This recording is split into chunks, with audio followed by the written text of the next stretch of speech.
S&P 500을 제가 1000만 원을 넣어놨다면 10년 전에 지금 촬영일 기준으로 3,500만 원 정도가 되어 있고요. 나스닥 100도 똑같이 백테스트를 돌려보니까 여러분 6,700만 원이 되어 있더라고요. 거의 뭐 2배 가까운 차이가 되는 거죠. 여러분 나스닥 100 안에 있는 100개 기업 있잖아요. 그냥 아무나 들어가는 게 아니거든요. 시가총액이 얼마 이상이어야 되고 평균 거래량이 얼마 이상이어야 돼. 회사가 마음 안 드니까 재무도 안정적이어야 되고 상장한 지 얼마나 됐는지 한 기업이 너무 많은 비중을 차지하면 안 되니까 우리가 매달 적립식으로 마음 편하게 살 수 있는 이유가 바로 이거 아니겠어요? 누군가 우리 대신에 이렇게 까다롭게 검증을 해주고 있는 거니까. 그래서 이번에 지금 난리잖아요. 나스닥 100 변경된다, 짬분이 이거 계속 해도 되나요? 뭐 이런 댓글 엄청 달리는데 이번 변경의 키워드는 딱 하나예요.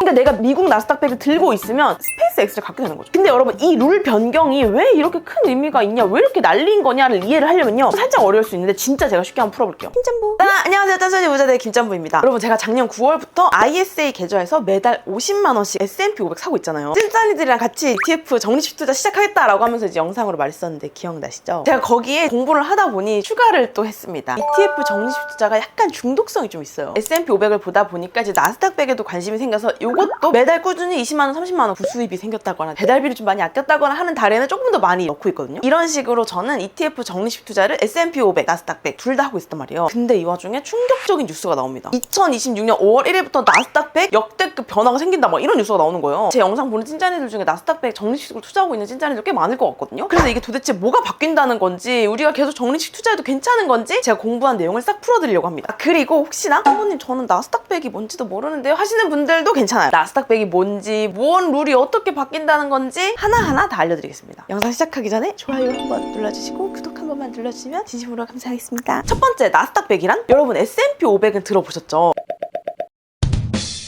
미국에서 제일 잘 나가는 기업 500개를 한 번에 묶은 ETF 상품이에요. 그러니까 내가 이 ETF 하나 사면은 미국 전체 제일 잘 나가는 기업 500개를 한 방에 살 수 있는 거야. 나스닥 100도 되게 비슷한데 아주 조금 다른 게 있어요. 나스닥 100은 미국 나스닥 거래소에 상장된 기업들 중에서 금융회사를 뺀 시가총액 상위 100개 기업을 모아둔 지수예요. 한마디로 미국에서 제일 잘 나가는 기술 기업 100곳 모음집이라고 생각하시면 됩니다. S&P 500이 미국 경제 전체를 담은 종합 도시락이라면 나스닥 100은 기술주를 메인 반찬으로 꽉꽉 채운 도시락이다라고 생각하시면 편하실 거예요. 나스닥 100 ETF에서 상위 비중을 차지하는 게 우리가 다 아는 빅테크들이거든요. 엔비디아, 애플, 마이크로소프트, 아마존, 마이크론, 알파벳, 테슬라, 브로드컴 같은 회사들. 방금 말한 이 7, 8개 회사가 전체 나스닥 100 지수의 거의 절반 가까이를 차지합니다. 이렇게 약간 기술 몰빵이다 보니까 장단점이 좀 명확해요. 장점은 지난 10년 넘게 S&P 500보다 수익률이 좋았어요. AI, 클라우드, 반도체 같은 성장 산업의 핵심 기업들이 다 나스닥 100에 있다 보니까 아무래도 S&P 500보다는 좀 높았는데요. 지난 10년간 S&P 500 수익률은 약 14% 정도 되고 나스닥 100은 18% 정도 되거든요. 만약에 제가 10년 전 2016년 5월 1일에 1000만 원을 딱 넣어놨다고 생각을 해볼게요. 딱 1000만 원 넣고 그 이후로 아무것도 안 했어. S&P 500에 제가 1000만 원을 넣어놨다면 10년 전에 지금 촬영일 기준으로 3,500만 원 정도가 되어 있고요. 나스닥 100도 똑같이 백테스트를 돌려보니까 여러분 6,700만 원이 되어 있더라고요. 거의 뭐 2배 가까운 차이가 되는 거죠. 선생님 무조건 나스닥 100 넣어야 되는 거 아니에요? 라는 생각이 들 수도 있는데 여러분 이게 단점이 명확합니다. 하이 리턴이라는 건 뭐겠어요? 하이 리스크라는 거예요. 그만큼 변동성이 큽니다. 기술주에 쏠려있다 보니까 금리가 오르거나 빅테크 실적이 흔들리면 S&P 500보다 더 크게 출렁해요. 그럼 이 나스닥 100 어떻게 사냐? 너무 간단해요. 미국에 상장된 나스닥 100을 사는 것과 한국에 상장된 나스닥 100을 사는 방법이 있습니다. 나스닥 100은 QQQ거든요. 나스닥 100이라는 것의 이름이 그냥 QQQ다라고 생각하시면 편해요. 제가 지금 촬영하는 날짜 기준으로 QQQ 나스닥 100을 추종하는 이 ETF의 가격이 한 주당 708달러거든요. 하나로 106만 원 정도 돼요. 확실히 비싸잖아요. 그래서 같은 ETF인데 가격이 저렴한 QQQM도 있습니다. 같은 나스닥 100 지수를 그대로 따라가는 ETF예요. 근데 이것도 여러분 비싸요. 40몇만 원 정도 한단 말이에요. 그러면 한국에 상장된 나스닥 100 ETF 추천합니다. 이건 막 2, 3만 원이거든. 코덱스 미국 나스닥 100, 타이거 미국 나스닥 100, 에이스 미국 나스닥 100, 라이즈 미국 나스닥 100 이런 식으로 국내 상장 해외 ETF라고 하죠. 한국에 상장된 나스닥 100 ETF예요. 앞에 붙은 단어는 한국의 자산운용사의 이름이라고 생각하면 돼요. 삼성 자산운용이 만든 ETF는 코덱스 미국 나스닥 100, 미래에셋 자산운용이 만든 건 타이거, 한국투자신탁운용이 만든 건 에이스, KB 자산운용이 만든 건 라이즈 이런 식으로 각 자산운용사의 닉네임이 앞에 있는 거다라고 생각하시면 되고, 두 번째 나스닥 100 기존 룰. 자, 이제 나스닥 100이 뭔지 이해가 됐으니까 본격적으로 나스닥 100의 룰이 뭔지 얘기를 좀 해볼게요. 여러분 나스닥 100 안에 있는 100개 기업 있잖아요. 그냥 아무나 들어가는 게 아니거든요. 시가총액이 얼마 이상이어야 되고 평균 거래량이 얼마 이상이어야 돼. 회사가 마음 안 드니까 재무도 안정적이어야 되고 상장한 지 얼마나 됐는지 한 기업이 너무 많은 비중을 차지하면 안 되니까 비중 제한도 있고 막 이런 식으로 빡빡한 딱딱한 규칙들이 있거든요. 그래서 이 100개 안에 들어간다는 게 사실 진짜 어려운 거예요. 진짜 까다로운 시험을 통과해야 들어갈 수 있는 건데 나스닥 100에 들어가는 기업이다 하면 이미 그 자체로 어느 정도 검증된 기업이란 뜻이에요. 우리가 매달 적립식으로 마음 편하게 살 수 있는 이유가 바로 이거 아니겠어요? 누군가 우리 대신에 이렇게 까다롭게 검증을 해주고 있는 거니까. 근데 또 한 가지, 한 번 들어갔다고 해서 여러분 끝이 아니에요. 1년에 한 번 정기평가가 있거든요. 이때 너 지금도 100개 안에 있을 자격 있니? 하면서 막 다시 한번 들춰보는 거죠. 그래서 어떤 기업은 100개 안에 새로 들어오고 또 어떤 기업은 자격을 잃고 빠지게도 됩니다. 매년 한 번씩 재시험을 보는 느낌인 거죠. 그래서 새로운 기업이 이 100개 안에 딱 들어가고 싶어도 보통은 이 정기평가 시즌까지 한참을 기다려야 됐단 말이에요. 이게 나스닥 100의 기존 룰입니다. 그래서 세 번째, 나스닥 100의 변경된 룰. 그래서 이번에 지금 난리잖아요. 나스닥 100 변경된다, 짬뽕이 이거 계속 해도 되나요? 뭐 이런 댓글 엄청 달리는데 이번 변경의 키워드는 딱 하나예요. 패스트 엔트리, 빠른 편입이란 뜻이거든요. 예전엔요 여러분, 새로운 회사가 나스닥에 상장이 돼도 너 좀 지켜볼게, 정기평가 때 확실히 보자, 약간 이런 식으로 기다렸어야 했단 말이에요. 근데 이 정기평가가 심지어 1년에 딱 한 번 12월에 열렸거든요. 그러니까 만약 어떤 기업이 1월에 이제 상장을 했어, 그 기업이 나스닥 100에 들어갈 수 있는지 검토받는 시점이 거의 1년 뒤가 되는 거예요. 1월에 만약에 상장이 됐어도. 그동안 뭐 시총이 아무리 크든지 잘 나가든지 말든지 매년 12월에 열리는 시험이 통과가 됐어야 되는 거죠. 그런데 이번에 룰이 두 갈래로 바뀌었어요. 첫 번째는 일반적인 기업들은 이제 1년에 4번 검토를 받습니다. 3월, 6월, 9월, 12월. 그래서 새로 들어올 자격이 되는 기업이 있으면 그때마다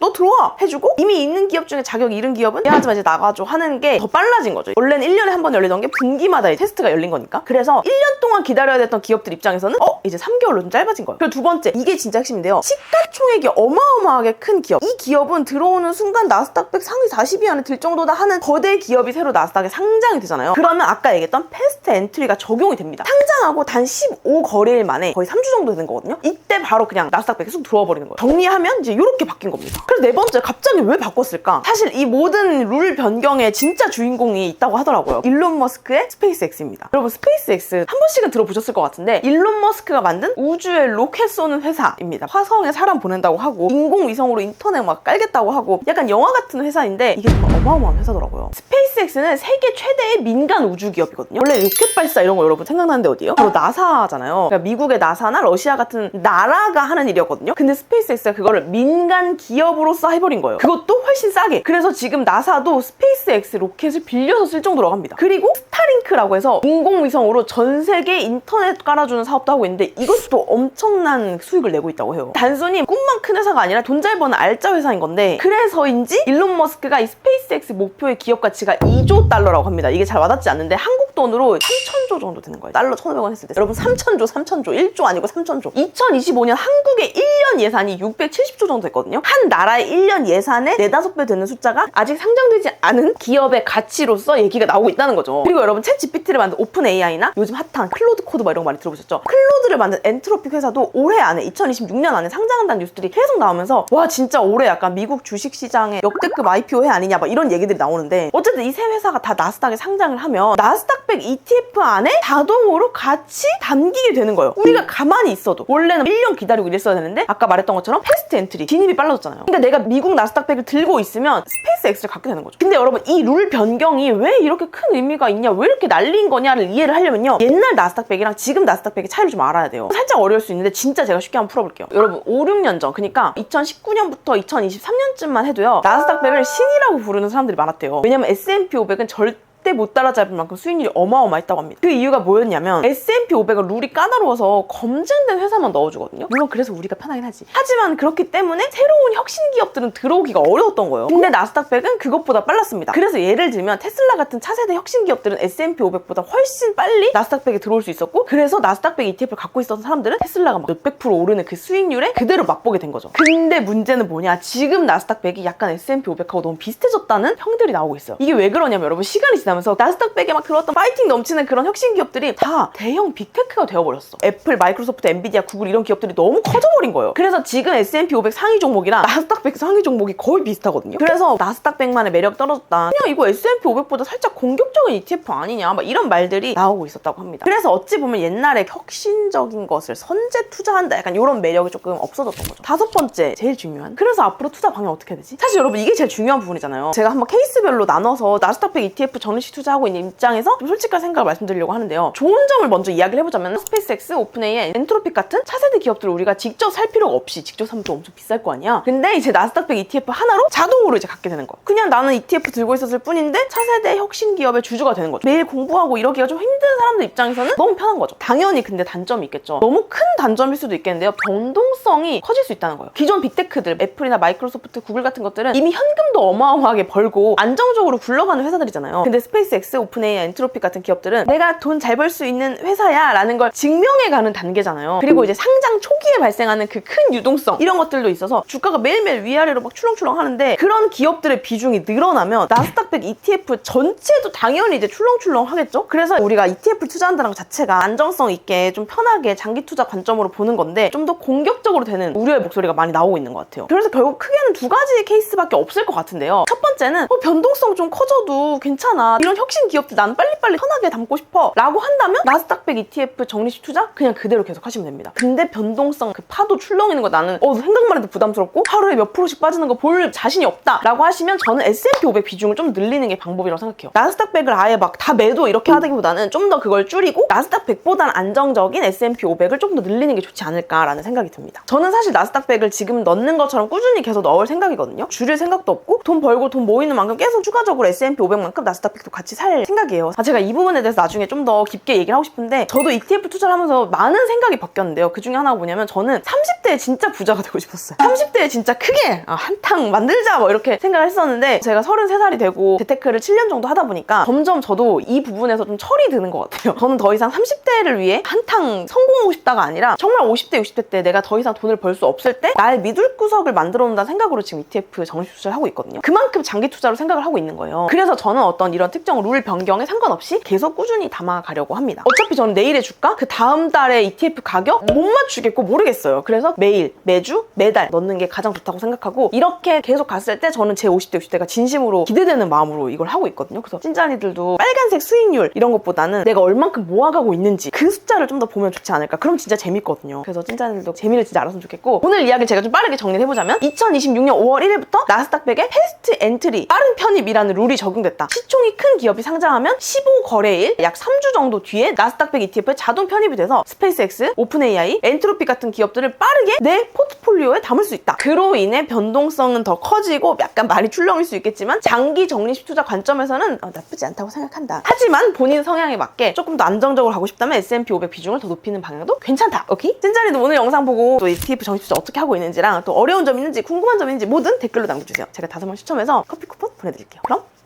안녕!